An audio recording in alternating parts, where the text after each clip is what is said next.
Hey, thanks for stopping by today. My name is Jeremy Griffin, the Ministry and Operations Director here at Redux Church. If you're looking for a local church to become a part of in your area and just haven't found the place you feel God is leading you to, consider reaching out to us here at Redux. We know lots of great places and would love to assist you in finding the place God has for you. On the other hand, you may be here right now because you've become a bit disenchanted with church. And if that's the case, maybe Redux is the place for you. We are a real church in a virtual world. While we don't meet every week in the traditional sense, we do have a community online where you can chat, ask questions, and connect with others like yourself. We do, on occasion, meet in person for small group discussions and special worship and prayer events, but new Redux discussions are available every Friday morning online. In any case, we are glad you're here now, and if we can do anything to serve you, please let us know. You can contact us anytime online at redux.church. God bless. You're listening to the Stream Grace Network.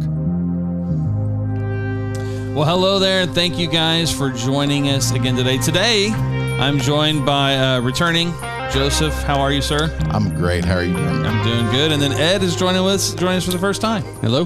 It's good to have you, man.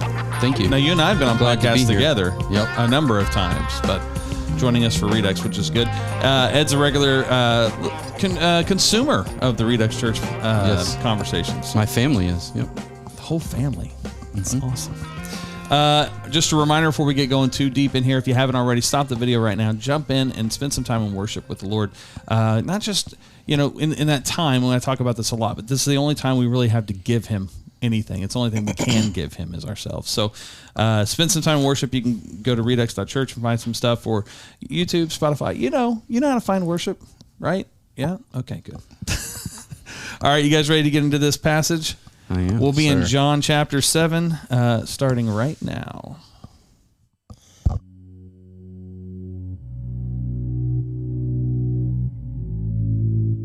After this, Jesus traveled around Galilee.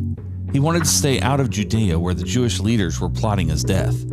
But soon it was time for the Jewish festival of shelters, and Jesus' brothers said to him, "Leave here and go to Judea, where your followers can see your miracles. You can't become famous if you hide like this. If you can do such wonderful things, show yourself to the world." For even his brothers didn't believe in him. Jesus replied, "Now is not the right time for me to go, but you can go anytime. The world can't hate you, but it does hate me because I accuse it of doing evil. You go on. I'm not going to this festival, because my time has not yet come." After saying these things, Jesus remained in Galilee. But after his brothers left for the festival, Jesus also went, though secretly, staying out of public view. The Jewish leaders tried to find him at the festival and kept asking if anyone had seen him. There was a lot of grumbling about him among the crowds. Some argued he's a good man, but others said he's nothing but a fraud who deceives the people. But no one had the courage to speak favorably about him in public, for they were afraid of getting in trouble with the Jewish leaders. Then, midway through the festival, Jesus went up to the temple and began to teach. The people were surprised when they heard him. "How does he know so much when he hasn't been trained?" they asked. So Jesus told them, "My message is not my own. It comes from God who sent me. Anyone who wants to do the will of God will know whether my teaching is from God or is merely my own. Those who speak for themselves want glory, only for themselves. But a person who seeks to honor the one who sent him speaks truth, not lies. Moses gave you the law, but none of you obey it. In fact, you are trying to kill me." The crowd replied, "You're demon-possessed. Who's trying to kill you?" Jesus replied, "I did one miracle on the Sabbath, and you were amazed. But you work on the Sabbath, too, when you obey Moses' law of circumcision." Actually, this tradition of circumcision began with the patriarchs long before the law of Moses. "For if the correct time for circumcising your son falls on the Sabbath, you go ahead and do it so as not to break the law of Moses. So why should you be angry with me for healing a man on the Sabbath? Look beneath the surface so you can judge correctly." All right, gentlemen. I kind of have a feeling how the direction I think you're going to go, Ed. Oh, really? I kind of do, but we'll find. I won't give it away. We'll see what you do with it. But But yeah, I just right there at the end, I thought, ooh, I wonder if he's going to do this. You want to go first? Yeah, sure. Well, first of all, that translation was really helpful. Oh, yeah. Because I read the New King James, and some of this was a little unclear. But listening to that in the, what was that, New Living Translation, that brought a lot more things, cleared up for me. So when I read this, the first thing that I was hit by, and I'm sure most people are, is that his own brothers didn't believe in what he was doing, and kind of made fun of him. I didn't understand the in the New King James, the anyone who does something in secret is not wanting to be made known, or something like that. But that New Living helped make that clear, that they were actually saying, don't hide here, kind of mocking him, go out there and do it in Judea. One thing, and I hope it's okay for this format, one thing I was confused about, was the festival in Galilee or was it in Judea? Do we know that? It was in Judea. It's in Judea. He was in Galilee at that point. And he was not wanting to go to Judea because it wasn't his time to be taken yet. Yeah. Right. So when I read that, of course, the brother part hit me. And then the other part that I took a lot out of was, it seemed like he was saying, if someone is following the will of God, they're not necessarily going to follow the rules. You know what I mean? And if it's from a pure heart, it won't be lies, and it won't be, if it really comes from the Father, it's not going to be lies, and it's not going to be something bad, but they might rustle some jimmies, make some people upset. Right. And it seemed like he was almost like preparing for what we're going to talk about later in the chapter. Oh yeah. I hope that's okay. I mean, that's good. That's good. Yeah. Joseph, what are your thoughts on that? I agree with what you were saying. And, you think about during that time what they were expecting from the Messiah, and they were like, why don't you get out there and, if you're really who you say you are. And what were they expecting? A political leader who was going to come and power and just take things over, destroy the Romans, and, make the Jews or Jerusalem this, superpower. But that's what they were expecting. And they was like, man, if that's who you are, then why aren't you doing this? And they totally didn't get it. They didn't see who he was. But I see this prevailing thought, like in the church, and I've encountered it, and Jeremy, I'm sure you have too, and Ed probably you as well. But it's almost this idea that I need to put myself out there. Yeah. I got to put, if God's going to do anything, I've got to put myself out there.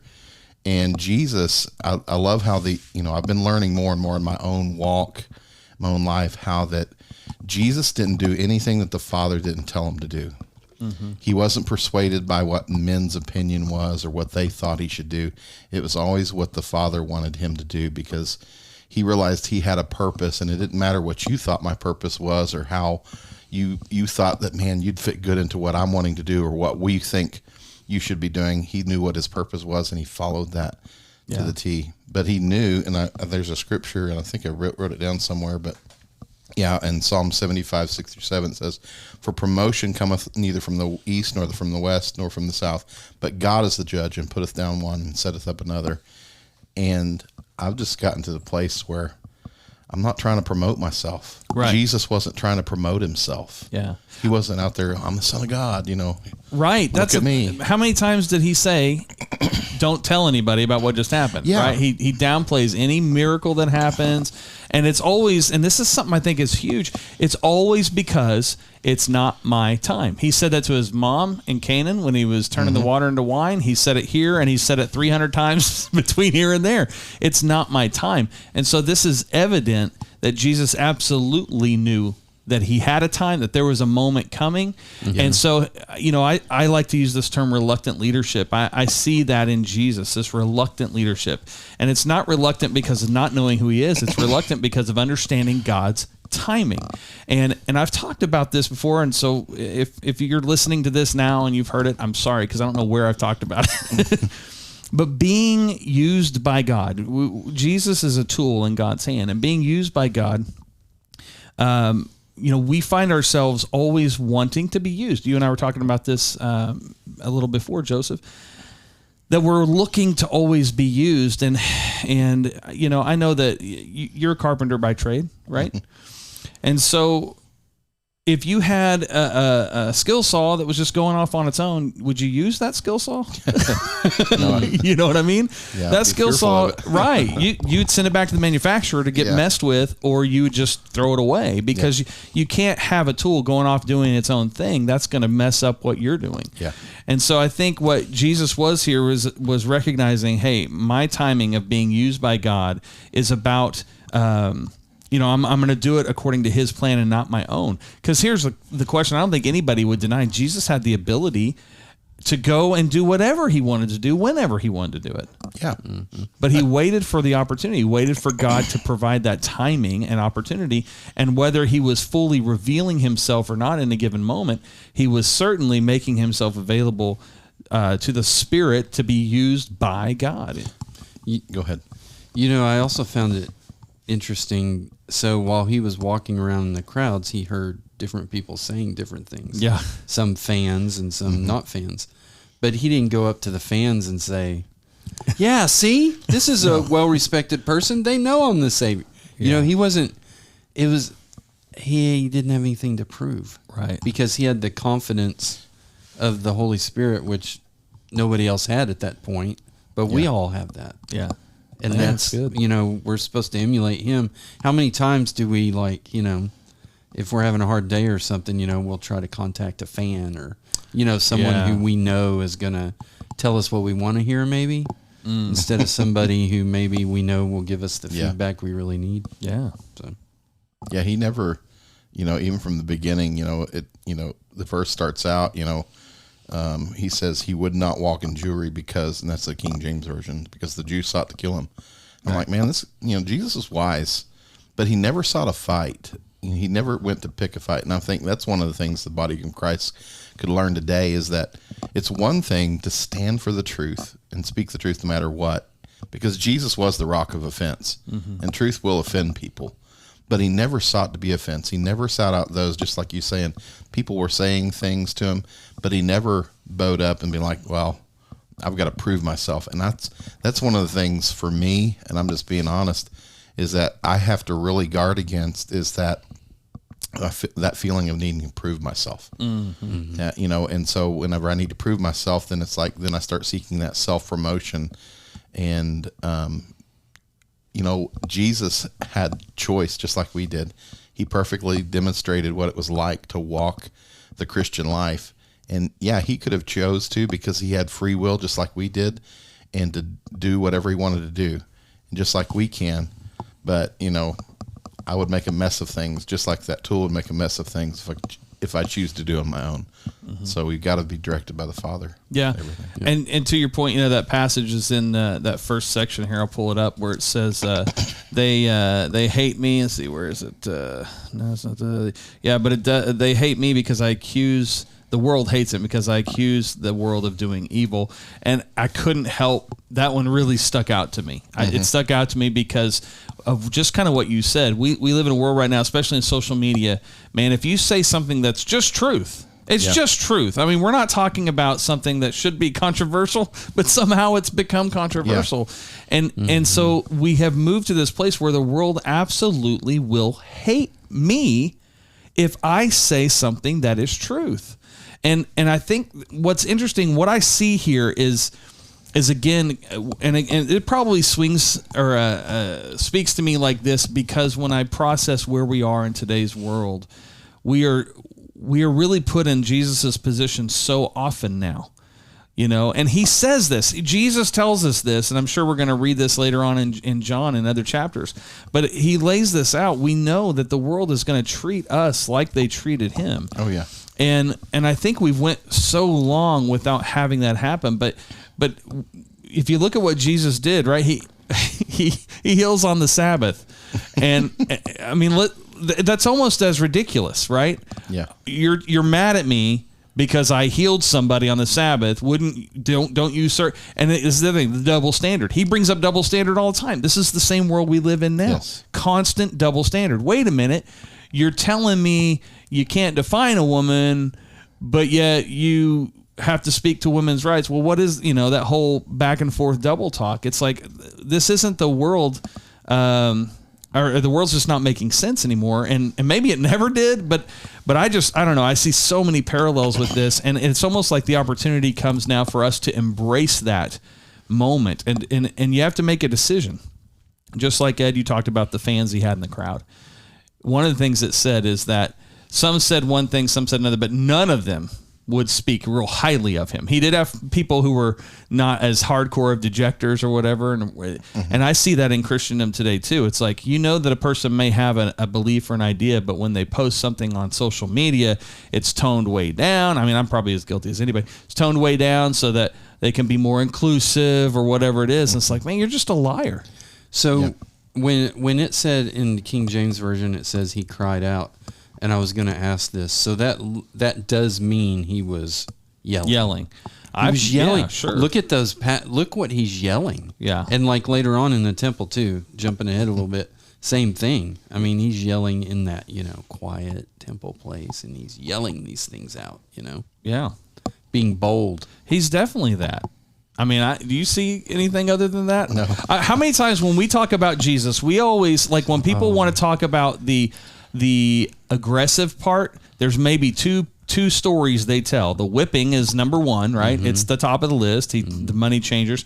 And then when he calls the Pharisees a brood of vipers, and they're like, see, other than that, Jesus was so nice all the time. Yeah. I'm like, dude, read it. I mean, even what he did with his brothers, right? I mean, the first thing he says, well, now's not the right time for me to go, but you can go anytime you want, right? They're saying, hey, you're not going to get famous if you don't go. You guys can go whenever you want. Why are you waiting on me? Go ahead, leave. And then when he does go, he does so in private and secretly. And I don't know, man. It's funny because this stuff has been here the whole time, but I feel like it's just much more revelatory. Maybe again based on what we're going through today. I think the other side of this, I find this really interesting in the last section, and we're just bouncing around here, but. He's talking about, the circumcision thing. You guys are following the laws and stuff. He says, Moses gave you the law, but none of you obeys it. No one does. In fact, you're trying to kill me. To that, the crowd replies, you're demon possessed. Who's trying to kill you? I can't understand that. that kind of floored me. It's like, why would they say that? Yeah. I mean, it's the equivalent of, you're crazy. Yeah. Or nowadays you're racist. I mean, that's probably the worst thing you could call somebody back then. If you're trying to destroy them, nowadays it's that one. Back then it was that one. Yeah. If you want somebody to stop being listened to, call them a racist. If they're getting a little dangerous. I mean, I know. Yeah. Well, and again, he says it. My message is not my own. It comes from God who sent me. Anyone who wants to do the will of God will know whether my teaching is from God or is merely my own. Yeah. It's like basically says the Spirit's going to bear it out. Yeah. We were, whether you're a fan of him or not, we were listening to a speech by Ronald Reagan the other night. These are the things I subject my children to. And it was amazing how many times just 30 years ago that a president of the United States would call on Scripture and would call on God and would quote Bible scriptures in his speeches. Yeah. I haven't seen that in 20 years, 25 years. Yeah. From conservatives or liberals. It just doesn't happen anymore. Well, people are afraid to, proclaim the truth. And I think, I know in Timothy it talks about how that, the servant of God must be gentle, not strive, apt to teach, in meekness, instructing those that impose themselves. But that word meekness really is the key to it. It's because meekness is not weakness. Right. Meekness is power under control. And I think that's what we see with Jesus, is that Jesus had authority.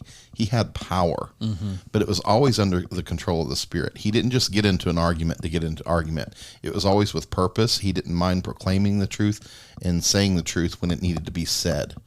And that's where I'm not saying that if someone comes against me, I need to, yes, I'm going to say the truth. And I don't care if it hair lips the Pope. And maybe I shouldn't have said that. But anyways, but I'm going to proclaim. That's an Oklahoma term, right? That's an Oklahoma term, But I'm going to proclaim the truth no matter what. But I don't have to be there's a difference between proclaiming the truth and weaponizing it. Sure. And using it as a means to dig into someone he never did that. He wasn't malicious in the way he did it. There was no pride behind that truth. There was no pride. And I think that's what happens when it's just like a simple "I told you so." When you know the truth about anything, you can tell somebody the truth, or you can go, "Told you so." You know what I mean? There's like a pride know to that you know, then there's a voice of authority that comes out of you. Right. That And you just say it. You don't have to go into attack mode. No, you just say it. It's just a matter of fact. Yep. Yeah. So you've got the Jewish leaders trying to find him. They've been after him for some time. What do you guys? How do you bring that into today's world? Do you draw any parallels to what's going on today with what you see? Because we're talking about religious leaders, right? Those who are truly looked at to get the answers from. Mm-hmm. Do you see that happening today? Like, what are the parallels that you see? Because I think we can see them both in the church world and probably even politically as well. Absolutely. Well, if you don't believe that our government or the world system wants to kill Christians, I mean, just watch the news. I mean, the term is coming out more and more every day they call it militant Christian extremists. Yeah. And we're to blame for everything. And that's, Jesus faced the same thing in his day. And that's where I'm really, I don't want to get off of that topic, but it's like, Jesus wasn't trying to change the political system either. Yeah. It's funny. I think the first time that this episode will air is, I believe, July 29th. Mm-hmm. As we record it, it is July 7th. And we're moving into a world today where what we say even a month out could become radically apropos. Oh, absolutely. Just literally overnight. Mm-hmm. Yeah, I agree that's going on. Ed, what are your thoughts on that? Man, it's hard to think about too much without getting sad. You know what I mean? Yeah. So what I've noticed also is in media, in movies and TV, when they do have a Christian character, they're portrayed as a weird type of outsider, outcast. Mm-hmm. They're usually extremely naive, somebody to be mocked and ridiculed. Mm-hmm. They're never a powerful person. No. They never do anything heroic or, their contribution to the plot is kind of this little side story to be mocked along the way. We were watching a movie the other night, and there was a group of young people, and there was one person who they showed pray a lot and read the Bible, but they were absolutely useless for anything. Mm. Didn't know how to give first aid. They didn't know how to fight. They didn't know how to fix anything. They were just this person walking around real meek, reading their little Bible and praying. And of course, there was never a positive outcome from that character. Yeah. But you see that over and over again, portrayed.